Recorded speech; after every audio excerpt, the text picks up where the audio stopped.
الحمدللہ رب العالمین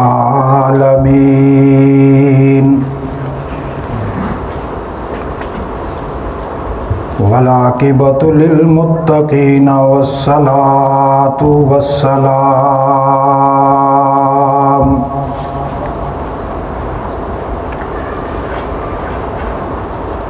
الصلاۃ والسلام علی سید الرسل علی سید الرسل وخاتم النبیین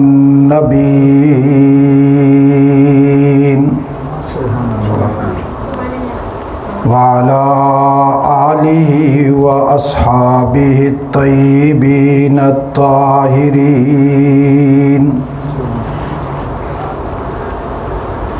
لا سیما علی الخلفاء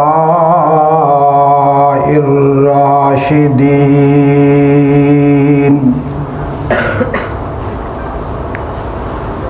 علی الخلفاء الراشدین المہدیین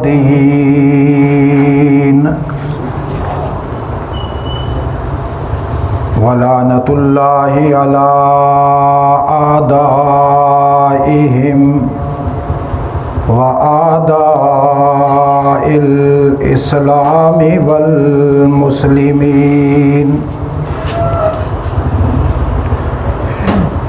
أما بعد أعوذ بالله من الشيطان الرجيم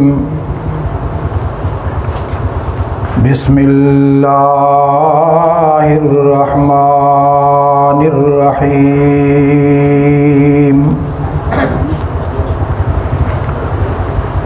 لقد كان لكم في رسول الله أسوة حسنة قال الله تبارك وتعالى في مقام آخر ما كان محمد أبا أحد من رجالكم ولكن رسول الله وخاتم النبيين صدق الله العظيم اللهم صل على سيدنا ومولانا محمد وعلى آل سيدنا ومولانا محمد وبارک وسلم وصلی علیہ.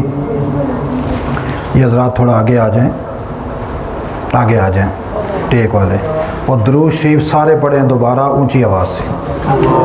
اللہم صلی علی سیدنا و مولانا محمد وعلی آل سیدنا و مولانا محمد وبارک وسلم وصلی علیہ صلاۃ دائما ابدا ابدا علی حبیبک خیر الخلق کلہم هو الحبیب الذی ترجى شفاعته لكل حول من الأحوال مقتحم.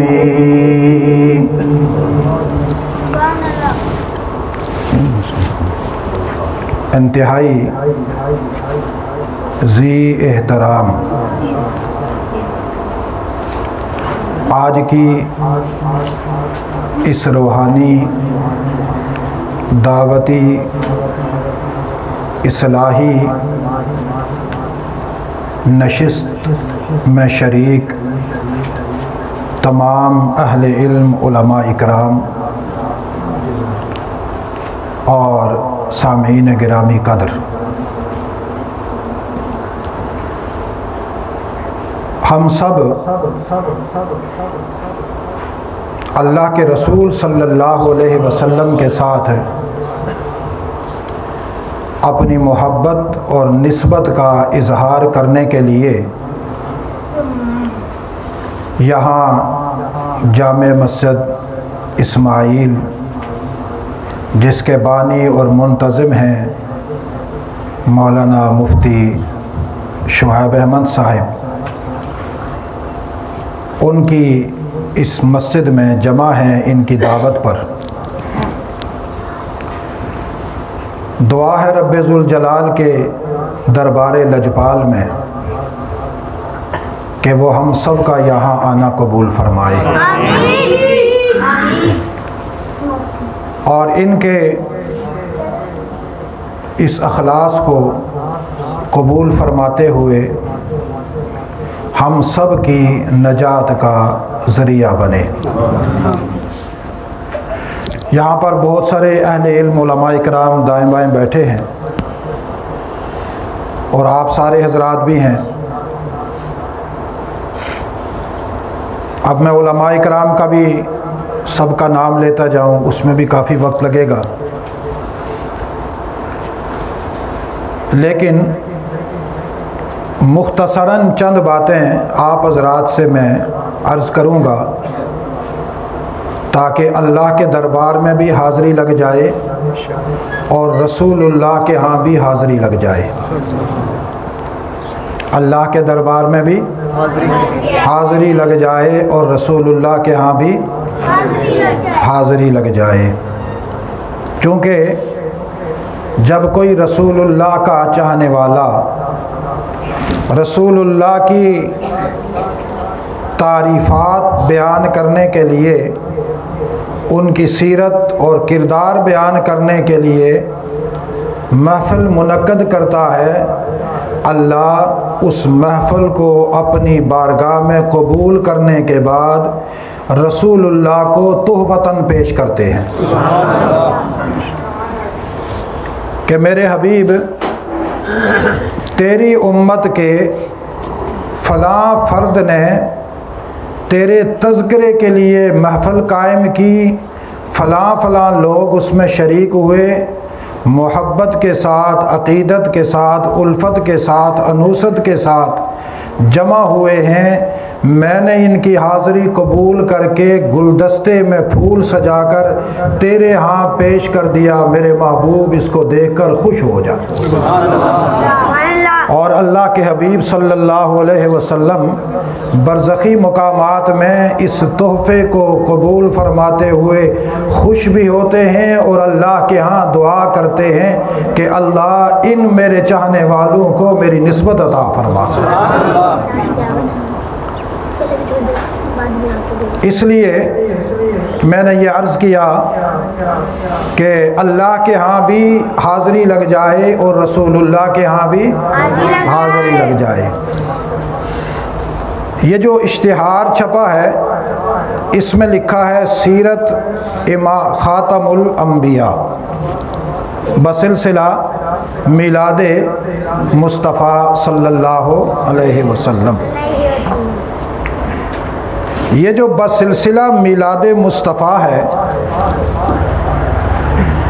پہلے اس کو سمجھیں، پھر میں سیرت خاتم الانبیاء کے جملے کا ترجمہ کر کے اپنی گفتگو کو مکمل کروں گا۔ یہ جو مہینہ ہے ربیع الاول کا، کون سا مہینہ ہے؟ ربیع الاول کا۔ میں یہ دیکھ رہا ہوں یہ بچے ماشاءاللہ بول رہے ہیں اور بڑے جو ہے وہ خاموش ہیں۔ اب بڑوں کی آواز بچوں سے اونچی ہونی چاہیے، تاکہ یہ بچے ابھی نعت کے ساتھ بھی پڑھ رہے تھے تو میں دل سے دعا کر رہا تھا کہ یا اللہ جس ذوق سے پڑھ رہے ہیں ان کو اپنے نبی کی ختم نبوت کی حفاظت کے لیے قبول فرما۔ تو آپ بولیں گے، آپ کے لیے بھی دعا کروں گا، اور اس محفل میں دعا رد نہیں ہوگی، انشاءاللہ قبول ہوگی۔ جس مہینہ میں ہم ہیں یہ مہینہ کون سا ہے؟ ربیع الاول۔ ربیع کا معنی ہے بہار، اول کا معنی پہلی۔ آپ جانتے ہیں کہ ماہ ربیع الاول میں اللہ کے رسول صلی اللہ علیہ وسلم کی پیدائش ہوئی. کیا ہوئی؟ نزول ہوا یا پیدائش ہوئی؟ اونچی آواز سے. حضور پیدا ہوئے ربیع الاول میں. اللہ نے اس مہینے کا نام رکھوا دیا ربیع الاول تاکہ دنیا کو یہ پتہ چلے کہ اس دنیا میں بہت بہاریں آئی ہیں، بہت بہاریں آئی ہیں، لیکن وہ کوئی بہار ایسی بہار نہیں تھی جس کو دنیا کی پہلی بہار کہا جائے. یہ محمد مصطفیٰ کے آنے سے اتنی بڑی بہار دنیا میں آئی کہ اس بہار کو بہار اول کہا جانے لگا کہ دنیا میں سب سے پہلی مرتبہ جو بہار آئی وہ محمد الرسول اللہ کے پیدا ہونے سے آئی ہے. اب اسی مہینہ میں اللہ کے رسول صلی اللہ علیہ وسلم کا وصال پرملال ہے. آپ کا انتقال ہے، آپ کی وفات ہے. آپ یہ دیکھتے ہیں کہ ماہ ربیع الاول میں ہر مسلمان یہ کوشش کرتا ہے کہ رسول اللہ کا تذکرہ زیادہ سے زیادہ کیا جائے. رسول اللہ کا تذکرہ زیادہ سے زیادہ کیا جائے. میری بھی یہ خواہش ہے، آپ کی بھی ہے. آپ دیکھتے ہیں گلیاں سج جاتی ہیں، بازار سج جاتے ہیں، دکانیں سج جاتی ہیں، محافل سجتی ہیں، مسجدیں سجتی ہیں، جلسے ہوتے ہیں، جلوس ہوتے ہیں، تقریریں ہوتی ہیں، نعتیں پڑھی جاتی ہیں، کلام پڑھے جاتے ہیں، بہاریں ہوتی ہیں، خوشیاں منائی جا رہی ہوتی ہیں. یہ سب کچھ ہو رہا ہوتا ہے. کیوں ہوتا ہے؟ کہ ماہ ربیع الاول میں رسول اللہ پیدا ہوئے. کیوں جھنڈی لگا رہے ہو؟ رسول اللہ پیدا ہوئے. کیوں آج خوش ہو؟ رسول اللہ پیدا ہوئے. یہ جو جھنڈے لگا رہے ہو اور گاڑیوں پر اور گاڑیاں لے کر نکل رہے ہو، کہاں جا رہے ہو؟ رسول اللہ پیدا ہوئے. ہر آدمی یہی کہتا ہے. حالانکہ 11 مہینے بھی تو ہوتے ہیں جس میں اتنا تذکرہ نہیں ہوتا جتنا ماہ ربیع الاول میں ہوتا ہے. اب کوئی آدمی یہ کہہ سکتا ہے کہ ماہ ربیع الاول میں اتنا تذکرہ حضور کا کیوں ہوتا ہے؟ دیگر مہینوں میں بھی تو ہونا چاہیے. ہونا چاہیے یا نہیں؟ ہم رسول اللہ کے امتی ہیں، حضور کے غلام ہیں. ہماری پہچان ہے کہ ہم رسول اللہ کے سچے غلام ہیں. ہمیں تو سال کے 12 مہینے میں رسول اللہ کا تذکرہ کرنا چاہیے. لیکن ماہ ربیع الاول میں زیادہ کیوں کرتے ہیں؟ ذرا توجہ کیجئے گا. بات اس طرف چلی گئی، میں یہ بھی سمجھا لوں. قرآن پاک پورے سال پڑھنا عبادت ہے. قرآن پاک پورا سال پڑھنا عبادت ہے. لیکن جب رمضان کا مہینہ آتا ہے تو ہر کوئی قرآن پڑھتا ہے، زیادہ پڑھتا ہے اور قاری تیاری کرتا ہے. میں نے رات کو تراویح میں سنانا ہے. عام آدمی بھی قرآن لے کر وہ پورا سال جو نہیں کھولا ہوتا اس کو صاف ستھرا کر کے گرد و غبار ہٹا کر رمضان آ گیا قرآن کی تلاوت کرنی ہے. میاں باقی 11 مہینے بھی تو تھے، اس میں تلاوت نہیں کی. کہتے ہیں بات یہ ہے کہ ماہ رمضان ہے، نزول قرآن کا مہینہ ہے. ہم اگر پورا سال بھی تلاوت کرتے رہے لیکن رمضان میں اس لیے تلاوت بڑھا دیتے ہیں، اس میں قرآن نازل ہوا اور اس ماہ میں جو قرآن پڑھتا ہے اس کا ثواب بھی بڑھ جاتا ہے. پورے 11 مہینوں میں رسول اللہ کا تذکرہ بھی عبادت ہے، لیکن ماہ ربیع الاول میں زیادہ تذکرہ اس لیے ہم کرتے ہیں کہ ماہ ربیع الاول میں رسول اللہ پیدا ہوئے ہیں اور جس ماہ میں رسول اللہ آئے ہیں اس ماہ میں رسول اللہ کا تذکرہ کرنا زیادہ باعث ثواب ہے، زیادہ باعث ثواب ہے. اس لیے یہ عام طور پر کوئی کہتا ہے سیرت محمد الرسول اللہ، کوئی کہتا ہے میلاد مصطفیٰ، کوئی کہتا ہے مقصد میلاد مصطفیٰ. اسی حضور کی پیدائش کے تناظر میں عنوان قائم کر کے رسول اللہ کے تذکرے کیے جاتے ہیں. اور ہمارے اشتہار میں لکھا ہے سیرت خاتم الانبیاء. کیا لکھا ہے؟ سیرت کا معنی ہے لغتاً حالت، کیا معنی ہے؟ رویہ، حالت، رویہ، چلنا، یہ سیرت کو کہتے ہیں۔ لیکن اصطلاح میں سیرت کا معنی ہے محمد الرسول اللہ کی ساری زندگی۔ اصطلاح میں اس جملے کو ذرا نوٹ کریں، پھر میں بات سمجھاؤں ذرا۔ حضور صلی اللہ علیہ وسلم کی ساری زندگی۔ اب سیرت کا معنی ہے حالت، رویہ، کردار، چلنا، کسی آدمی کی زندگی کے حالات، سوانح۔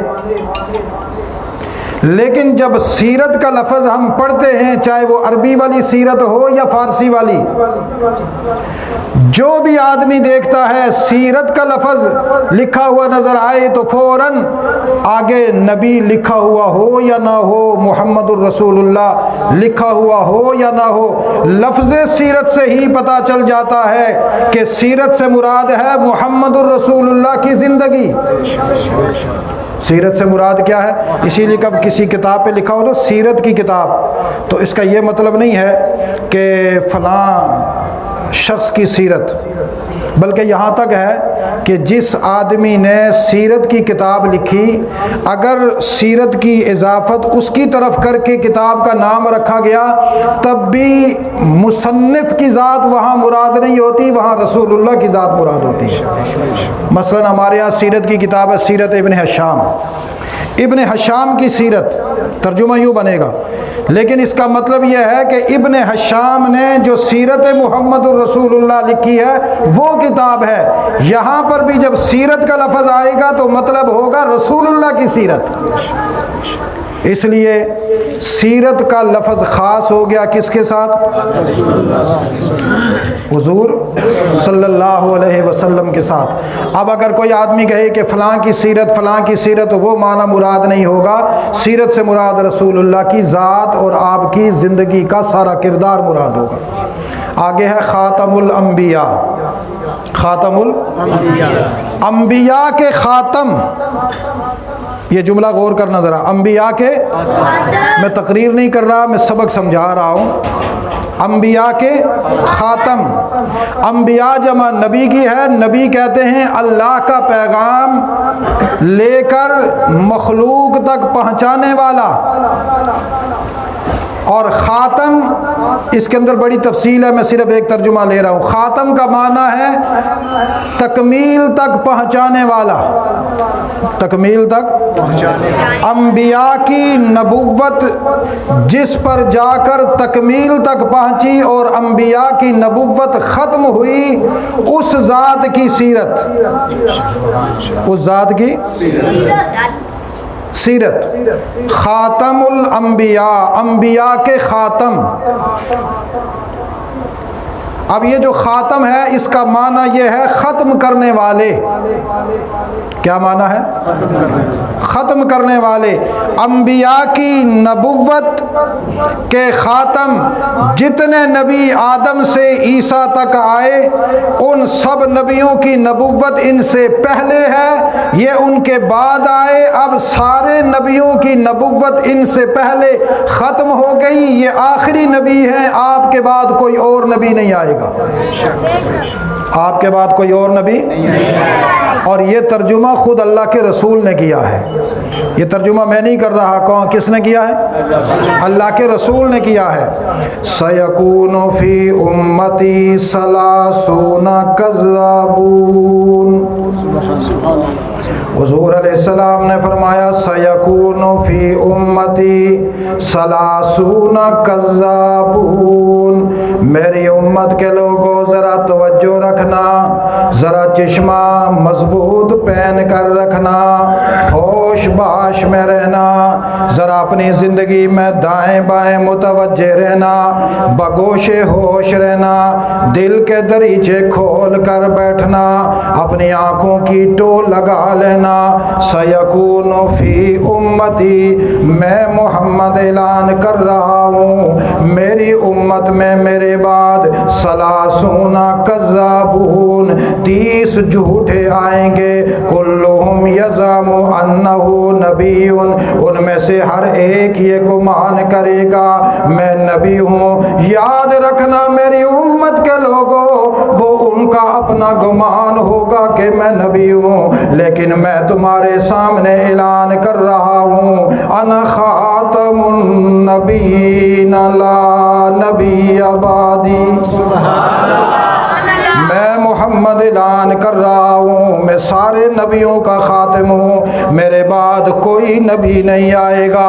اگر تم دیکھو کوئی جھوٹا کھڑے ہو کر کہتا ہے میں نبی ہوں، تو اعلان کر دینا ہمارے نبی حضرت محمد الرسول اللہ ہے، اعلان کر دینا آخری نبی تو محمد الرسول اللہ ہے۔ میں محمد تمہیں بتلا کے جا رہا ہوں میں سب نبیوں کا خاتم ہوں، سب نبیوں کے آخر میں آیا ہوں، سب نبیوں کی نبوت مکمل ہو چکی اور اللہ کی نعمت ختم نبوت والی میری ذات پہ آئی ہے۔ میں نے نبوت کے عنصر کو مکمل کر دیا ہے، میرے بعد اگر کوئی نبوت کا دعویٰ کرے اس کو کذاب تو کہنا، نبی نہ کہنا، اسے اونچی آواز سے کذاب، اس کا چہرہ بے شک نورانی ہو، سر پہ پگڑی ہو اور بڑا رنگین چشمہ پہنا ہوا ہو، خوشبودار لباس خوشبو لگا کر آیا ہو اور گمان کرے میں نبی ہوں، تمہاری زبان پہ ہونا چاہیے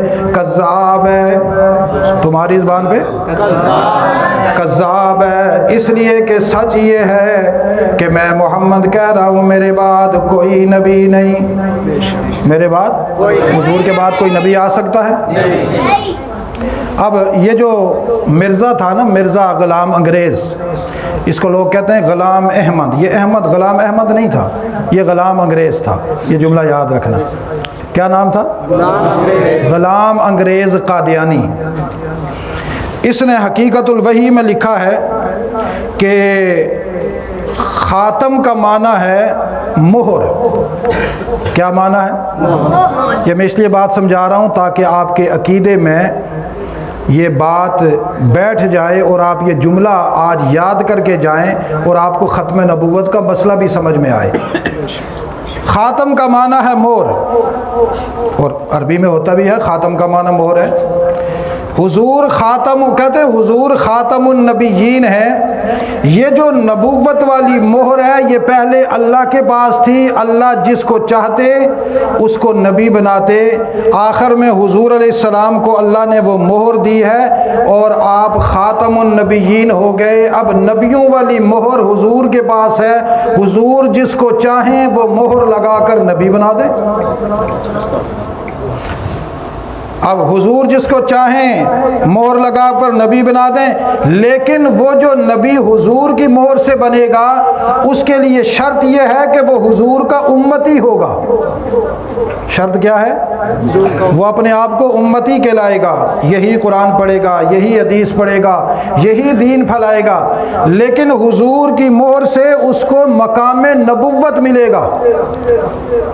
اب اگر کوئی مرزائی آپ کے پاس ہو اور وہ کہے جی ہم تو حضور کو خاتم النبیین مانتے ہیں اس لیے کہ آپ کے پاس مہر ہے، ہم جو مرزا صاحب کو نبی مانتے ہیں وہ اس طرح تو نہیں مانتے کہ حضور کے علاوہ کوئی شریعت لے کر آئے ہیں، یہ بھی امتی جیسے آپ اور میں امتی ہیں، لیکن حضور کی اتباع سے اور حضور کی روحانی نظر سے اللہ نے ان کو یہ مقام دیا ہے کہ یہ نبی بن گئے۔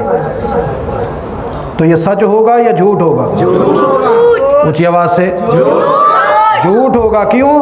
اس لیے کہ حضور نے فرمایا کہ میری امت میں 30 جھوٹے آئیں گے، 30 جھوٹے کذاب، جو جھوٹ میں ملکہ عتم رکھتے ہوں گے اور وہ اپنی نبوت کو بڑے دلائل میں پرو کر پیش کریں گے۔ میں محمد کہتا ہوں میں خاتم النبیین ہوں، میرے بعد کوئی امتی نبی بھی نہیں آ سکتا، صاحب شریعت نبی بھی نہیں آ سکتا، صاحب وحی نبی بھی نہیں آ سکتا، سادہ نبی بھی نہیں آ سکتا، وی آئی پی نبی بھی نہیں آ سکتا۔ نبوت کا دروازہ بند ہو چکا ہے، قیامت قیامت تک نام میرا لکھا جائے گا، جہاں خدا کا نام ہوگا اس کے بعد میں محمد کا نام ہوگا۔ اسی لیے ہم جہاں پر بھی اللہ کا نام لکھتے ہیں تو ساتھ کیا لکھتے ہیں؟ مسجدوں میں آپ دیکھتے ہیں نا، یا اللہ آگے کیا لکھا ہوا ہوتا ہے؟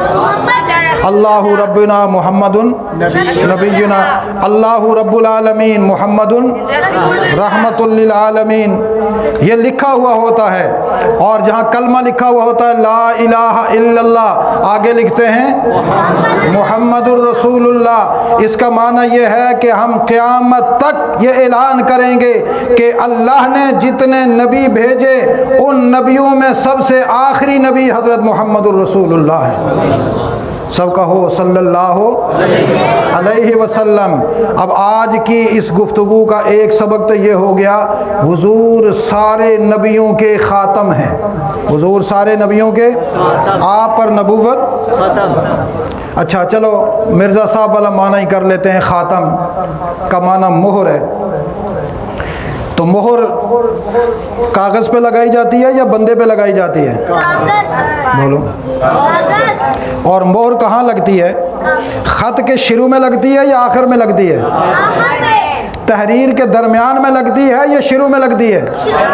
تحریر لکھی جاتی ہے، لکھنے کے بعد آخر کا مقام آتا ہے، جب پورا وہ عنوان بند کر کے اس کو ختم کر کے آخر میں مہر لگا دی جاتی ہے کہ اس کے بعد جو تحریر آئے گی اس کا اس اوپر والی تحریر سے کوئی حصہ کے ساتھ کوئی اس کا تعلق نہیں ہے، وہ جعلی ہوگی، وہ کسی نے اپنی طرف سے ڈالی ہوگی، ورنہ اس پیڈ پر جو تحریر صاحب تحریر کی طرف سے ہے اس کے بعد مہر لگ چکی ہے، اب اس کے بعد کسی اور تحریر کا اعتبار نہیں ہے۔ اب حضور اگر مہر والے نبی ہیں تو یہ نبوت کے عنوان کے آخر میں جا کر لگی ہے، اس کے بعد اس مہر کے بعد اگر کوئی نیچے تحریر لگا کر کہے کہ ہاں جی فلاں بھی نبی ہے فلاں بھی نبی ہے، ہم کہیں گے یہ تحریر جعلی ہے، اس لیے کہ اس مہر کے بعد لگائی گئی ہے، مہر کے بعد جو اپنی تحریر رکھے گا وہ کذابوں کی تحریر تو ہوگی، صدیقوں کی تحریر نہیں ہوگی، وہ کذابوں کی تحریر ہوگی، سچوں کی تحریر نہیں ہے۔ حضور خاتم النبیین ہے، آپ کی سیرت، اور حضور خاتم النبیین ہیں، اس پر بڑی لمبی گفتگو ہو سکتی ہے، مجھے احساس ہے، مجھے خود بھی گھٹنوں میں درد ہو رہا ہے، سردی کی وجہ سے آپ بھی تھکے ہوئے ہیں، میں اسی بات کو اور مختصر کر رہا ہوں۔ حضور کون ہیں؟ آپ کے بعد کوئی نبی، اور پھر حضور صلی اللہ علیہ وسلم جب آخری نبی ہیں، آپ کے بعد کوئی نبی نہیں، تو ہمارے لیے کوئی رول ماڈل اس کے بعد ہوگا؟ کوئی ہمارے لیے رہنما ہوگا؟ حضور کے ہوتے ہوئے اگر ہم کسی اور کی طرف دیکھیں تو یہ ہمارے لیے جائز ہوگا؟ مجھ سے اکثر لوگ پوچھتے ہیں کہ بھائی آپ اپنا تعارف کروائیں، تو میں اس وقت تعارف یوں کرواتا ہوں کہ میں حضور کا امتی ہوں۔ بولو، حضور کا امتی نہیں، آپ کا نام کیا ہے؟ میرا نام ناصر محمود ہے۔ ہو کون؟ حضور کا امتی۔ آپ سے بھی کوئی پوچھے کہ آپ کون ہو، کہو غلام محمد الرسول اللہ۔ کون ہے؟ یہ تعارف کیوں کروانا ضروری ہے؟ یہ اس لیے ضروری ہے کہ جس ماحول سے ہم گزر رہے ہیں، اس ماحول میں ڈاکو نے اپنے مختلف انداز میں ڈاکہ زنی کی ہے، اور حضور کے نام کو مٹانے کے لیے تعلیم کے نام پر، تہذیب کے نام پر، ثقافت کے نام پر، تمدن کے نام پر، دولت کے نام پر، اقتدار کے نام پر، شہرت کے نام پر، ترقی کے نام پر مسلمانوں کو رسول اللہ سے دور کر کے رکھا ہے، یہاں تک کہ کوئی آدمی حضور کے کسی عمل کو اگر اختیار کرے تو وہ اپنے چھوٹے سے ماحول میں بھی عیب سمجھتا ہے۔ اس لیے ہم پر یہ ضروری ہے کہ جہاں پر بھی کھڑے ہوں، کوئی ہم سے پوچھے تم کون ہو تو ہم کہیں حضور کے غلام ہیں۔ کون ہے؟ حضور کے امتی ہیں۔ اور صحابہ اکرام بھی ایسے ہی تھے، اللہ ہمیں رسول اللہ کا دیدار نصیب فرمائے۔ صحابہ اکرام ہر وقت رسول اللہ صلی اللہ علیہ وسلم کا دیدار کیا کرتے تھے، ہر وقت دیدار دیکھتے تھے، چہرے پر ایسے نظر باندھ کر دیکھتے رہتے تھے۔ اور ایک دن دیکھا نا سیدنا ابو بکر صدیق نے، صدیق اکبر کا دیکھنا بھی تو دیکھنا ہے نا، آنکھ ہو صدیق کی، چہرہ ہو محمد الرسول اللہ۔ اللہ سے عرض کی اللہ اس محبوب کا یار تو بنا دیا ہے، جی چاہتا ہے کہ میں ان کے چہرے کو دیکھتا رہوں، کوئی بندوبست تو کر دینا۔ اللہ نے کہا ابو بکر تیرے ارمان میں نہ پورے کروں تو کون پورا کرے گا، جا میرا ختم نبوت والا خوبصورت نبی ساتھ لے جا، جا کر غار سور میں بیٹھ جا اور اپنی جھولی پھیلا، صاحب ختم نبوت کو اپنے جھولی میں لٹا، چہرہ اپنے منہ کی طرف کر، اور پھر 3 دن تک اس کے چہرے پہ نظر جما کر دیکھتا رہے۔ تو پھر صدیق نے دیکھا، دیکھنے کے بعد فرمایا لم یخلق الرحمن مثل محمد، غور کرنا، لم یخلق الرحمن مثل محمد ابدا وعلمی انہ لا یخلق۔ یا رسول اللہ صلی اللہ علیہ وسلم، میں آپ کا چہرہ اقدس دیکھتا ہوں، آپ کے چہرے کو میں بار بار دیکھتا ہوں، میں اپنی محبت والی نگاہوں سے دیکھتا ہوں، ایمان والی نگاہوں سے دیکھتا ہوں، پیار والی نگاہوں سے دیکھتا ہوں، عشق والی نگاہوں سے دیکھتا ہوں۔ یا رسول اللہ جی چاہتا دیکھتا ہی رہوں۔ دیکھتے دیکھتے میں نے کہا میں ذرا فیصلہ تو کروں نا، میرے محبوب کا چہرہ کیسا ہے، میں کوئی نتیجہ تو پیش کروں۔ میں نتیجہ پیش کرنے لگا ہوں، لم یخلق الرحمن مثل محمد۔ او کائنات کے لوگوں غور کرنا، وہ رحمان اللہ ہے، اس نے ساری کائنات بنائی، ساری کائنات کو خوبصورتیاں دی، ساری کائنات کو محاسن دیے، ساری کائنات کو حسن دیے، ان سب کے حسن ایک طرف میں محمد کو دیکھتا ہوں تو میں یہ فیصلہ کرنے پہ مجبور ہو جاتا ہوں جیسے محمد الرسول اللہ کو اللہ نے پیدا کیا، ان جیسا کوئی پیدا ہی نہیں کیا۔ اللہ کی مخلوق میں محمد الرسول اللہ جیسا کوئی نہیں پیدا ہوا۔ ابدم و علمی انہ لا یخلق۔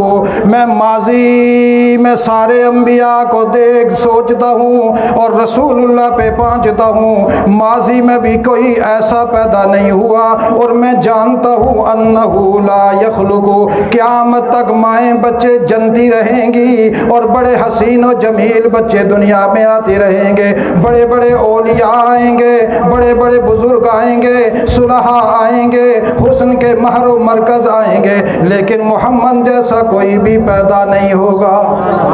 کیوں؟ اس لیے کہ اللہ نے پیدا ہی نہیں کیا۔ اللہ نے پیدا کیوں کرنا تھا، اس کیسے پیدا کرنا تھا، وہ تو اللہ کا آخری نبی ہے۔ اللہ نے اپنے نبی کی سیرت پر بھی اختتام کر دیا اور آپ کے حسن پر بھی اختتام کر دیا۔ اسی لیے ایک عاشق کے ساتھ کہتا ہے سیرت یزداں صورت آدم صلی اللہ علیہ وسلم۔ یہ پڑھو میرے ساتھ سارے، سیرت یزداں صورت آدم صلی اللہ علیہ وسلم، حسن مکمل عشق مجسم صلی اللہ علیہ وسلم، شاہ مدینہ مالک بطحا نازش دنیا عزیز عقبا، کون مکان کے صدر مکرم صلی اللہ علیہ وسلم، صلی اللہ علیہ وسلم، صلی اللہ علیہ وسلم، صلی اللہ علیہ وسلم۔ دوش پہ کمبل گھر میں فاقے، دوش پہ کمبل گھر میں فاقے، نظر و سخا جو خزانے آئے، دوش پہ کمبل گھر میں فاقے، نظر و سخا جو خزانے آئے، کیسے فقر و شاہی باہم صلی اللہ علیہ وسلم، صلی اللہ علیہ وسلم۔ نور نبوت قبل از آدم، سارے نبیوں کے خاتم، نور نبوت قبل از آدم، سارے نبیوں کے پھر خاتم، وَأَنَا نَبِيٌّ حضور علیہ السلام نے فرمایا کنت نبیًا، میں اللہ کا نبی تھا، والآدم بین الماء والتین، جب آدم پانی اور مٹی کے درمیان میں تھے اللہ نے مجھے اس وقت اپنے قانون قدرت میں اور قانون علم نبی لکھ دیا تھا۔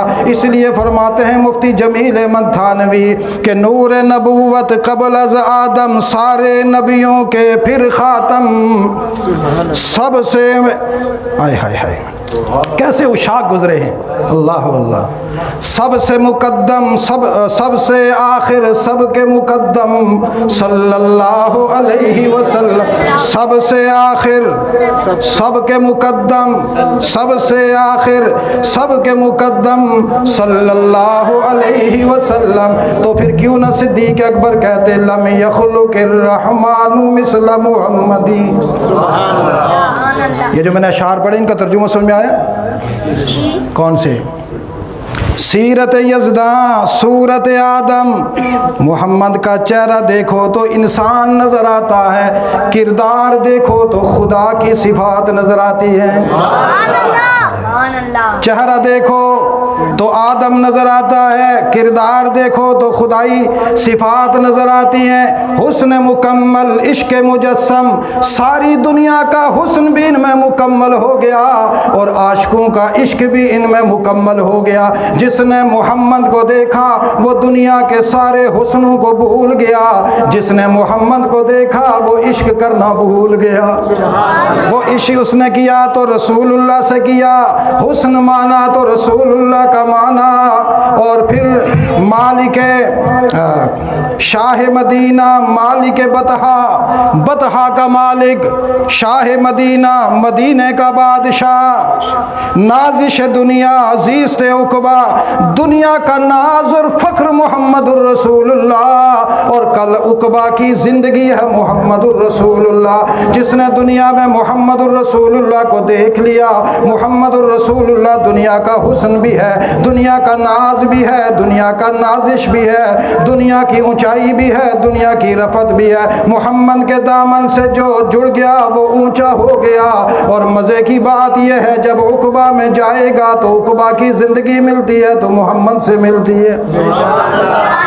اسی لیے کہا کون مکان کے صدر مکرم صلی اللہ علیہ وسلم، کون مکان، یہ جتنی بھی جہان ہے، یہ کل کائنات ہے، اس کل کائنات میں اللہ نے جس کو صدر مکرم بنا کر بھیجا وہ جناب محمد الرسول اللہ ہے۔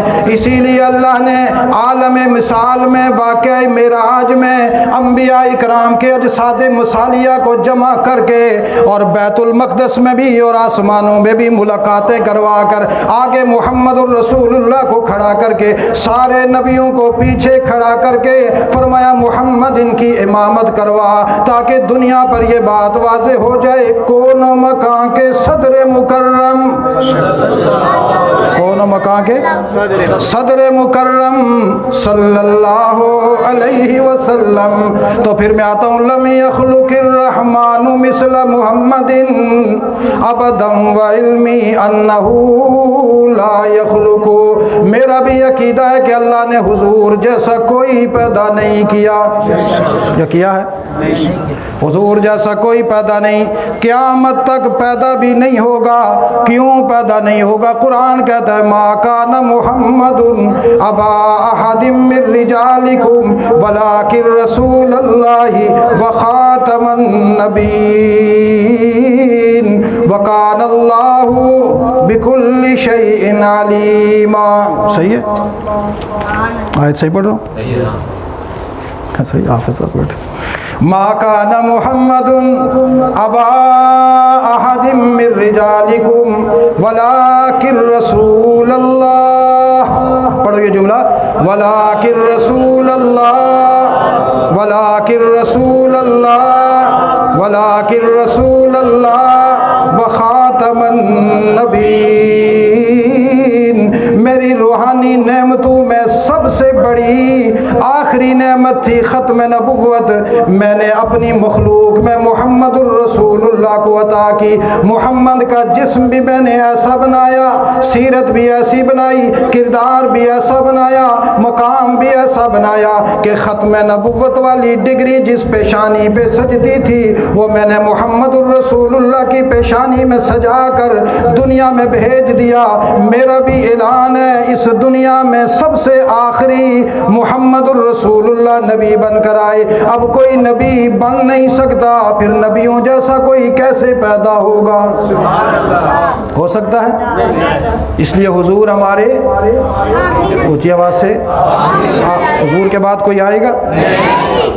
حضور کے بعد آئے گا تو ابو بکر صدیق آئے گا، حضور کے بعد آئے گا تو عمر فاروق آئے گا، حضور کے بعد آئے گا تو عثمان ذو النورین آئے گا، علی المرتضیٰ آئے گا، حسن مجتبیٰ آئے گا، معاویہ بن ابی سفیان آئے گا، عبد الرحمن ابن عوف آئے گا، عبداللہ ابن مسعود آئے گا، بلال آئے گا، ابو ہریرہ آئے گا، سلمان آئے گا، معاذ بن جبل آئے گا، خالد بن ولید آئے گا، اور نعمان بن بشیر آئے گا، عمرو بن عاص آئے گا، اور یہ وہ جلیل القدر صحابہ اکرام ہیں۔ ابو عبیدہ ابن الجراح آئے گا جو زمین پر کھڑے ہو کر اعلان کریں گے، لوگوں محمد الرسول اللہ اللہ کا دین مکمل کر کے جا چکے ہیں، اب قیامت تک جو کچھ چلے گا وہ محمد کی سیرت کی روشنی میں چلے گا۔ ہم صحابہ یہ گواہی دے رہے ہیں، حضور کی سیرت کو اپنا کر قیامت تک سیرت چلے گی تو محمد کی چلے گی، قیامت تک سیرت چلے گی تو کس کی چلے گی؟ تو پھر حضور کی سیرت ہمارے لیے مشعل راہ ہے۔ کیا ہے؟ اب آخری بات میں کرنے لگا ہوں، حضور کی جو سیرت ہے وہ ہے کیا؟ حضور کی سیرت، حضور کی سیرت حضور کی زندگی ہے، جو کچھ حضور نے کیا، ایسا ہی ہے نا؟ اب اگر ہم یوں کہیں کہ حضور صلی اللہ علیہ وسلم نے یہ فلاں مقام پر یوں کیا، یہ حضور صلی اللہ علیہ وسلم کا ایک طریقہ تھا، ہمارے لیے کرنا ضروری نہیں ہے۔ مثال کے طور پر مسجد میں داخل ہوتے ہیں تو سب سے پہلے کون سا پاؤں داخل کرتے ہیں؟ جی دایاں یا بایاں؟ Right left? رائٹ زیادہ سمجھ میں آئے گا دایاں سے۔ وہ میں گاڑی ڈرائیور چلا رہا تھا، میں نے اس کو کہا بھائی دائیں موڑ، وہ ادھر مڑ گیا، میں نے کہا بھائی دائیں موڑ، پھر اس نے اور زور لگا، میں نے کہا رائٹ، فوراً یوں موڑا۔ تو میں نے کہا چونکہ ساری دنیا رائٹ والی ہے، اس کو دانے کا معنی ہی نہیں آتا۔ تو اب دیکھنا ذرا، اب حضور مسجد میں داخل ہوئے تو پہلا پاؤں کون سا داخل کیا؟ دایاں۔ ایک آدمی کہے جی وہ حضور تھے، حضور نے کیا تو کیا ہوا، ہم جو مرضی جیسے مرضی داخل ہوں، دایاں داخل کریں بایاں داخل کریں، ہمارے لیے یہ نہیں ہے۔ آپ مجھے بتائیں یہ حضور صلی اللہ علیہ وسلم کی امت کا فرد ہوگا؟ نہیں۔ کسی آدمی سے غلطی ہو جائے، غلطی سے وہ بایاں پاؤں اندر داخل کر لے اور دایاں، وہ ایک الگ بات ہے، لیکن وہ کہے کہ نہیں جو رسول اللہ نے کیا تھا وہ ہمارے لیے ضروری نہیں ہے۔ آپ میں سے کوئی آدمی اس کے بارے میں اپنی رائے دے دے کہ کیا وہ مسلمان رہے گا؟ سادہ سا آدمی ہوگا، مزدور آدمی ہوگا، وہ کہے گا بھائی اس نے حضور کی سنت کا انکار کر دیا ہے۔ کیا کر دیا ہے؟ آج اب بیت الخلاء جا رہے ہیں تو بیت الخلاء میں کون سا پاؤں پہلے اندر داخل کرتے ہیں؟ بایاں۔ اللہ کے رسول نے طریقے بتائے ہمیں۔ ایک صحابی تھے، ان کو ایک یہودی نے طعنہ دیا کہ بات سنا ہے محمد رسول اللہ تمہارا نبی ہے، اور مجھے کسی نے بتایا وہ تمہیں پیشاب کرنے کے طریقے بتاتا ہے۔ اس نے کی طنز، صحابی نے یوں کیا، ہاں الحمدللہ میرا نبی مجھے پیشاب کرنے کے طریقے بتاتا ہے۔ اس کا چہرہ پھک ہو گیا، ماند پڑ گیا، رنگ پھیکا پڑ گیا۔ میں نے تو طنزاً کہا یہ فخر کے ساتھ کہتا ہے، آسمانوں سے تقدیر مسکرا کر کہنے لگی او بے وقوفو تمہیں کیا معلوم، جو رسول اللہ کے غلام ہوتے ہیں وہ رسول اللہ سے پیشاب کرنے کے طریقے بھی سیکھتے ہیں اور اس پر ناز بھی کرتے ہیں، اور وہ دنیا میں یوں حضور کی سنت کو اپنا پر اس پر ناز کرتے ہیں، میں عرش برین پر اس غریب انسان پر ناز کرتا ہوں۔ اللہ وہاں ناز کرتے ہیں۔ اس لیے جس دور سے ہم گزر رہے ہیں یہ جدید تہذیب کا دور ہے۔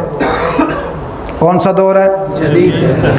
جدید تہذیب نے سنت محمد الرسول اللہ کو مٹانے کی قسم کھائی ہے، اس نے طاغوت کو اپنا معبود بنا کر قسم کھائی ہے کہ ہم جدید تہذیب سے رسول اللہ کی سنت کو مٹائیں گے، اور میرا بھولا بالا مسلمان نوجوان سنت کو مٹاتا جا رہا ہے، حضور کی سنت کو کمزور قرار دیتا جا رہا ہے، جس کے نتیجے میں اگر پوچھو تو بتلاتا ہے میں مسلمان ہوں، لیکن عمل سے دیکھو تو کہیں بھی سیرت محمد رسول اللہ کی نظر نہیں آتی۔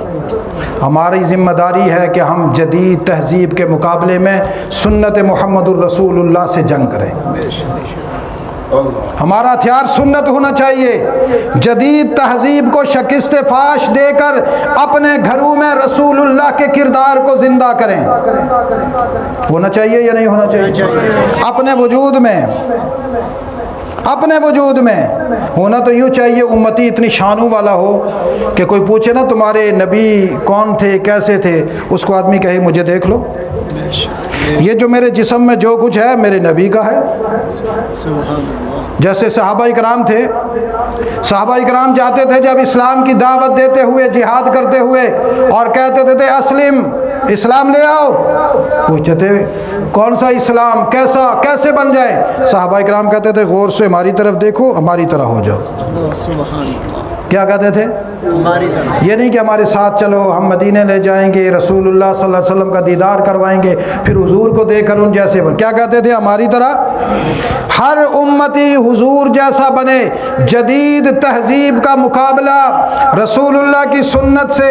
اور یہ بات بھی یاد رکھنا، دجال نے اپنا ماحول اتنا مضبوط انداز میں پھیلا لیا ہے کہ اب رسول اللہ صلی اللہ علیہ وسلم سے امت کو کاٹنے میں کامیاب ہو چکا ہے، اور رسول اللہ سے وہی وابستہ ہوگا جو یہ قسم کھائے گا کہ ہم رسول اللہ کی سنت کو، آپ کے دین کو اپنی زندگی سے نہیں جانے دیں گے، جان جاتی ہے تو چلی جائے۔